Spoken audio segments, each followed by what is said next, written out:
Saudara-saudara pendengar yang kami kasihi dimanapun Anda berada, Anda kembali bersama kami dalam acara Telaga Tegur Sapa Gembala Keluarga. Saya Gunawan Santoso dari Lembaga Bina Keluarga Kristen akan berbincang-bincang dengan Bapak Pendeta Dr. Paul Gunadi. Beliau adalah seorang pakar dalam bidang konseling. Perbincangan kami kali ini tentang berpacaran, perhatikan kecocokan. Kami percaya acara ini pasti bermanfaat bagi kita sekalian dan dari studio kami mengucapkan selamat mengikuti. Sebenarnya perbincangan kita kali ini Pak Paul itu masih merupakan kelanjutan dari perbincangan kita terdahulu, yaitu tentang tugas dalam berpacaran, dan Pak Paul sudah mengajak para pendengar juga untuk mengikuti perbincangan itu dengan baik gitu Pak Paul. Namun kali ini kita akan lebih fokus pada perbincangan tentang kecocokan. Pada perbincangan yang lalu, kecocokan dari segi rohani sudah kita perbincangkan. Tapi tentunya masih ada sisi-sisi yang lain dari kecocokan yang perlu kita perbincangkan bersama-sama Pak Paul. Bukankah demikian? Betul Pak Gunawan. Jadi ada satu lagi kecocokan yang layak diperhatikan ya pada masa berpacaran. Dan itu adalah kecocokan dalam nilai kehidupan atau hal apakah yang penting bagi kita. Ya, sudah tentu tatkala kita menetapkan hal apakah yang penting bagi kita, pada saat bersamaan kita pun menetapkan hal apakah yang tidak penting bagi kita. Nah, inilah yang perlu diperhatikan pada masa berpacaran Pak Gunawan, sebab seringkali perbedaan nilai atau perbedaan apakah yang penting atau apakah yang tidak penting menjadi masalah yang akhirnya meretakkan relasi. Saya kira alasannya jelas ya, yaitu nilai kehidupan atau nilai-nilai ini mempengaruhi banyak aspek dalam kehidupan kita, Pak Gunawan. Jadi sebenarnya yang disebut nilai kehidupan itu sendiri apa, Pak Paul? Ini nilai sebetulnya adalah sebuah persepsi atau pandangan atau standar yang kita tetapkan. Lewat standar itulah kita nanti menetapkan apakah ini penting atau tidak penting bagi kita gitu. Dan sudah tentu memang ya masing-masing baik suami maupun istri biasanya membawa nilainya masing-masing, apakah yang penting bagi dirinya. Yang paling berpengaruh atau yang paling banyak berpengaruh itu nilai-nilai apa saja misalnya Pak Paul? Ada 3 Pak Gunawan, yaitu keluarga, pergaulan, dan keuangan. Jadi ini adalah 3 area yang seringkali itu biasanya nanti menimbulkan masalah di dalam pernikahan kalau nilai-nilai kita dalam ketiga hal ini enggak pas. Nah, yang kita mulai aja dengan yang keluarga yang tadi Pak Paul katakan. Ini bagaimana Pak Paul, bahwa masing-masing keluarga tentu punya nilai gitu ya. Baik yang dari pihak si pria maupun keluarganya pihak si wanita itu kan, atau mereka sendiri kan punya nilai itu Pak Paul. Betul. Jadi yang akan coba kita fokuskan adalah hubungan dengan keluarga asal dan hubungan di dalam keluarga kita sendiri ya. Pada masa berpacaran kita mesti mulai memperhatikan relasi pasangan dengan keluarga asalnya. Ini penting Pak Gunawan, sebab memang ya kita seringkali berkata yang penting kan saya sama dia, bukannya dengan keluarganya. Tapi kalau kita mau mengenal dengan baik ya, siapakah pasangan kita, enggak kita harus melihat keluarganya. Jadi kita mau melihat relasi dengan keluarganya. Ada misalnya ya, yang bersikap tidak peduli dengan keluarga asalnya, ada yang bersikap memperhatikan, dan ada pula yang bersikap mendewakan. Nah, jadi kita mau fokus pada ketiga reaksi ini yang biasanya ditunjukkan oleh orang terhadap keluarganya. Ada orang yang tidak peduli karena masa lalu yang tidak menyenangkan Pak Gunawan. Dia hidup dalam keluarga yang penuh masalah sehingga dia nggak suka dengan keluarganya. Itu sebabnya hubungan dengan keluarganya itu renggang. Namun ada pula yang tidak peduli karena memang hidup hanya untuk diri sendiri. Ada yang seperti itu. Nah, kita mau ketahui itu. Kalau hubungan dengan keluarganya kok nggak erat, kenapa ya? Nah, kalau memang orang itu hidup untuk diri sendiri, ini jauh lebih serius ketimbang ya dia nggak mau dekat-dekat dengan keluarganya karena banyak masalah. Ada pula yang bersikap mendewakan Pak Gunawan, di mana baginya keluarganya adalah segalanya. Jadi benar atau salah pasti dibelanya dan tidak ada seorang pun yang boleh mengkritik keluarganya. Dia sangat erat dengan keluarganya dan mereka pun sangat terlibat dalam kehidupannya. Singkat kata, masing-masing merasa berhak untuk tahu dan ikut campur dalam urusan pribadi masing-masing. Nah, yang ketiga, yang bersikap memperhatikan. Dalam pengertian, dia mempunyai hubungan yang dekat dengan keluarganya, namun ia bisa bersikap objektif. Artinya, dia tidak bersikap membabi buta ya, membela keluarganya, tetapi ia pun tidak bersikap masa bodoh terhadap mereka. Singkat kata, dia adalah seorang yang terpisah dan mandiri dari keluarganya, tapi sekaligus juga dekat dan menyayangi keluarganya. Ya, tapi kalau kedua calon ini, baik yang pria maupun wanita, kedua-duanya punya sikap yang tidak peduli terhadap keluarganya, kan sebenarnya nggak ada masalah, Pak Bos. Nah, sekali lagi yang kita mau melihat adalah kenapa kok sampai nggak peduli dengan keluarganya. Sebab alasan itu nanti akan mewarnai relasinya dia sendiri dengan keluarganya atau dengan pasangannya. Jadi misalnya, dia itu memang orangnya egois, nggak pedulian dengan keluarganya. Kalau dasarnya adalah egois, nah besar kemungkinan ini dia akan bawa ke dalam keluarganya sendiri. Tapi misalkan memang dia menjauh dari keluarganya karena ya terlalu banyaklah masalah dan tersakiti oleh keluarganya, nah belum tentu kan dia nanti akan bersikap masa bodoh terhadap keluarganya sendiri. Atau misalkan tadi yang kita udah bahas, Gunawan, ada keluarga yang atau ada pasangan yang benar-benar mendewakan keluarganya. Nah, ini juga nanti bisa ya menimbulkan masalah dalam keluarga. Memang nggak semuanya menjadi masalah besar, enggak, kalau ada saling pengertian. Tapi kalau keluarga besarnya itu dikit-dikit campur tangan, dan dia memang memberikan kesempatan itu, dan ada yang justru lebih percaya pada keluarganya ketimbang pada pasangannya sendiri. Nah, ini nggak bisa, nantinya akan bermasalah. Jadi sekali lagi kita mau tekankan pada masa berpacaran, lihatlah hal ini. Nah, ini malah saya melihat itu kalau yang keduanya misalnya sama-sama mendewakan keluarganya, ini malah sudah gawat itu Pak Bal, keluarga dibandingkan yang pertama tadi gitu. Kalau dua-dua sama tidak pedulinya, itu mungkin lebih gampang itu. Betul sekali. Seringkali akhirnya dua keluarga besar ini yang bertarung. Iya. Jadi memang yang terbaik itu yang ketiga tadi ya Pak Bal ya.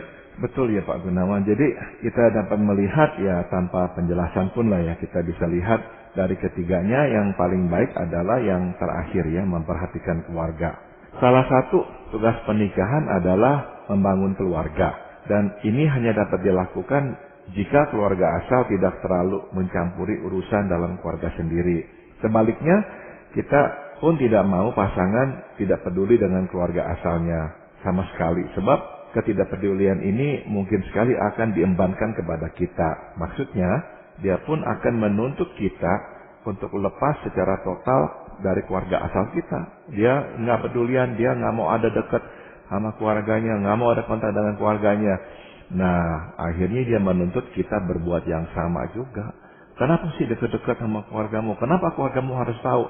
Sampai-sampai ngomongan yang biasa pun nggak boleh dilakukan. Nah, ini seringkali juga terjadi. Maka ya pada masa berpacaran kita mesti memperhatikan hal ini. Sebab sekali lagi hubungan dengan keluarga asal berpengaruh besar dalam pernikahan. Jadi jangan sepelekan ya. Ada begitu banyak data yang dapat kita peroleh tentang siapakah pasangan dan seperti apakah dia nanti dalam pernikahan lewat pengamatan terhadap relasinya dengan keluarga asalnya. Itu memang kalau keluarganya terdiri dari keluarga yang cukup besar, artinya si kedua calon mempelai ini adalah punya saudara yang banyak. Itu masalahnya bisa lebih kompleks lagi ya Pak Bal? Biasanya begitu Pak Gunawan. Iya, makanya kita kan tahu kadang-kadang kita mendengar ya nasihat dari para orang tua, yaitu kalau menikah jangan menikah dengan orang dari keluarga besar.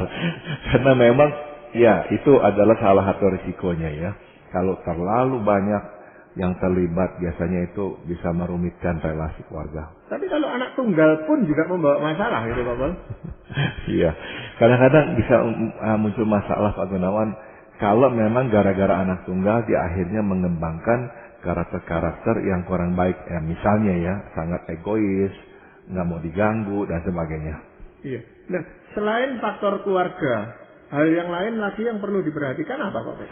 Nah, jadi selain dari faktor keluarga asal, kita juga mau melihat nilai yang dikandungnya berkaitan dengan seberapa pentingnya keluarga, maksud saya, keluarga yang akan dibangunnya bersama dengan kita. Jadi, sama dengan di atas Pak Gunawan, ada orang yang memang tidak mempedulikan keluarga. Artinya nanti dia setelah menikah, memang ya dia itu tuh bukan orang yang menempatkan keluarga di posisi yang penting. Ada yang mendewakan keluarga, ada yang memperhatikan keluarga pula. Nah, coba kita lihat ya. Sudah tentu ya jika kita bertanya kepada pasangan, apakah engkau mementingkan keluarga?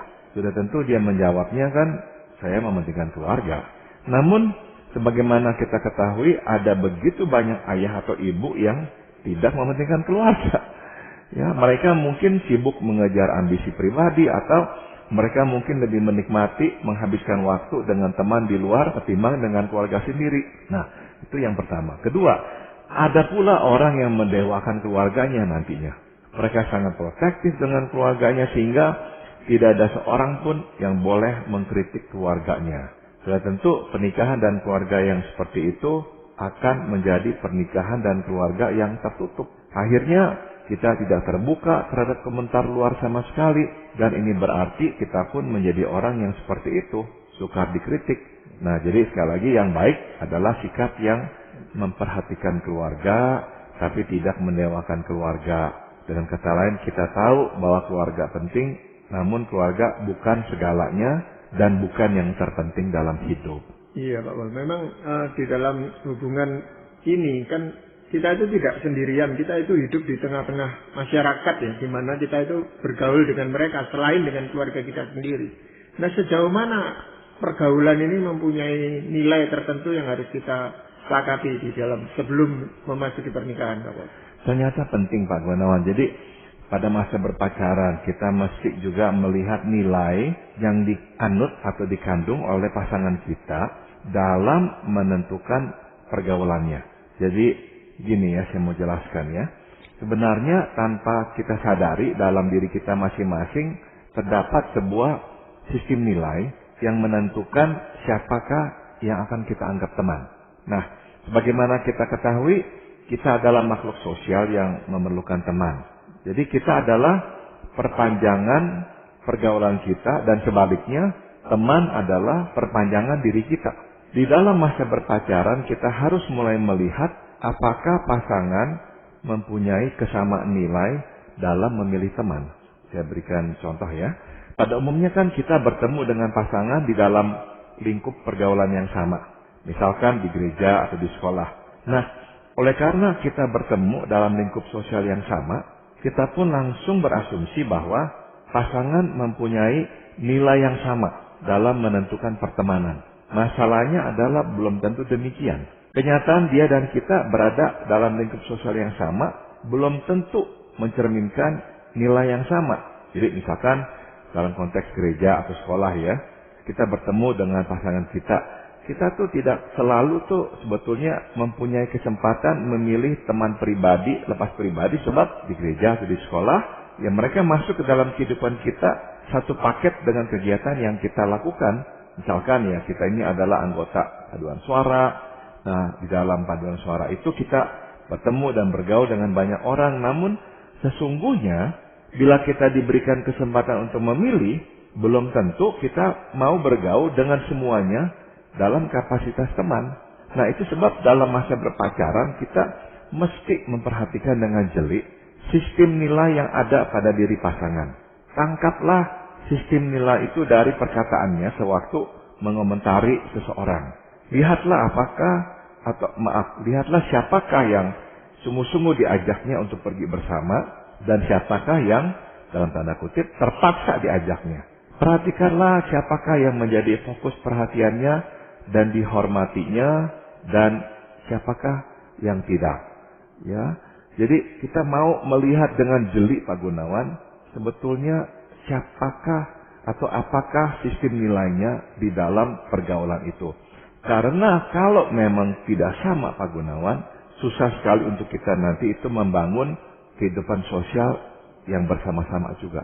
Ya, seringkali memang kita dikaburkan atau dikacaukan bahwa kalau kita punya kesukaan yang sama, baik di gereja, dalam pelayanan, maupun di sekolah, atau bahkan di tempat kerja, kita anggap nilainya sudah sama gitu Pak Pol. Betul. Padahal memang belum tentu ya Pak Gunawan. Nah, sebelum kita nanti lanjutkan ke bagian berikutnya, saya mau mengatakan sesuatu ya. mohon diperhatikan, saya tidak mengatakan bahwa kita harus mempunyai sistem nilai yang persis sama dalam memilih teman. Enggak ya. Tidak apa kita berbeda.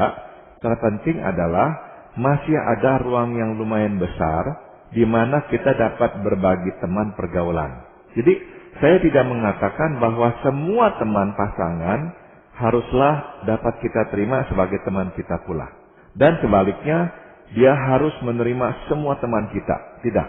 Namun, sekali lagi, perbedaan itu haruslah kecil dan kesamaannya haruslah besar.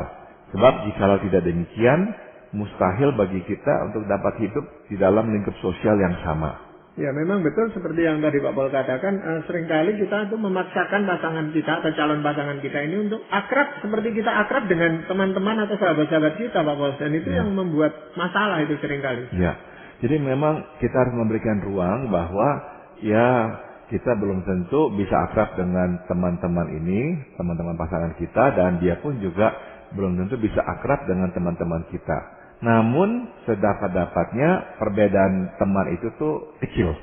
Jangan sampai boleh dikata hampir semua teman dia kita nggak suka dan hampir semua teman kita dia nggak suka. Nah kalau begitu bukan saja nantinya itu dalam kehidupan sosial kita nggak bisa berbagi hidup, tapi sebetulnya kalau perbedaannya begitu besar itu menunjukkan kita dan pasangan kita juga sebetulnya sangat berbeda. Karena sekali lagi tadi sudah saya singgung, kita memilih teman sesuai dengan diri kita. Jadi teman adalah perpanjangan diri kita. Jadi kalau pasangan kita nggak suka dengan semua teman kita, sebetulnya sih dia juga nggak begitu suka dengan kita, nggak begitu cocok dengan kita. Pertemanan itu seringkali dipengaruhi oleh kesukaan atau hobi yang kita miliki masing-masing. Memang. Nah di sini kalau hobi itu bertentangan gitu juga akan sulit mereka itu bisa akrab. Betul, gitu, Pak. betul. Jadi memang kita nggak mengatakan hobinya harus sama, enggak. Tapi mesti ada cukup banyak minat-minat yang sama. Iya. Selain pergaulan, nilai apa lagi yang perlu kita perhatikan, Pak? Nah, ini yang sering menjadi bahan masalah yaitu keuangan, Pak Gunawan ya. Ada begitu banyak hal yang masih diputuskan yang berkaitan dengan uang. Nah, tidak heran masalah uang akhirnya menjadi ladang subur pertengkaran bila kita tidak memiliki kecocokan nilai dalam hal uang. Itu sebab pada masa berpacaran kita mesti mulai memperhatikan hal ini dengan saksama. Coba ya saya langsung coba jelaskan. Pada umumnya sebagai anak Tuhan kita sampai pada kesimpulan bahwa A, uang adalah penting, tetapi B, uang bukanlah segalanya. Nah ini kan yang biasanya kita yakini ya. Masalahnya adalah di dalam kenyataannya ternyata penerapannya tidaklah semudah itu. Saya akan jelaskan. Sebagaimana kita ketahui, uang adalah sarana semata ya untuk membeli sesuatu. Nah, disinilah letak masalahnya. Ternyata kita tidak selalu seia sekata dalam hal ini, yaitu membeli apa dan untuk apa. Gitu. Dengan kata lain, masalahnya adalah pengeluaran uang itu sendiri. Misalnya, ada yang tidak mementingkan rumah atau kendaraan, tetapi mementingkan pendidikan anak. Rumah dan kendaraan boleh kelas 2. Tapi sekolah anak mesti kelas 1. Mungkin kita setuju dengan nilai bahwa rumah dan kendaraan kelas 2. Tetapi kita tidak setuju dengan sekolah harus kelas 1. Buat kita pendidikan anak tidak apa kelas 2 selama ia dapat menikmati masa bersekolahnya. Di sini dapat kita lihat bahwa sebetulnya baik kita maupun pasangan sama-sama memikirkan kepentingan anak. Yaitu masa depannya. Namun kita tidak sepaham. Penyebabnya adalah kita memikirkan kepentingan yang berbeda. Gitu Pak Gunawan. Jadi pasangan memfokuskan pada pengasahan otak anak, sedang kita memperhatikan pertumbuhan jiwa anak. Sudah tentu menyekolahkan anak di sekolah kelas 1 akan menuntut biaya yang lebih besar, dan ini berarti penghasilan kita akan harus bertambah. Dan bukan saja penghasilan mesti bertambah, kita pun mungkin harus mengatur ulang pengeluaran uang sesuai dengan prioritas ini. Mungkin uang untuk mendukung orang tua kita terpaksa dipangkas. Mungkin uang untuk jajan di luar diperketat. Dan mungkin ada yang terpikir untuk mengurangi misalnya uang persembahan. Jadi berdasarkan contoh ini Pak Gunawan kita bisa melihat betapa kompleksnya perihal uang ini.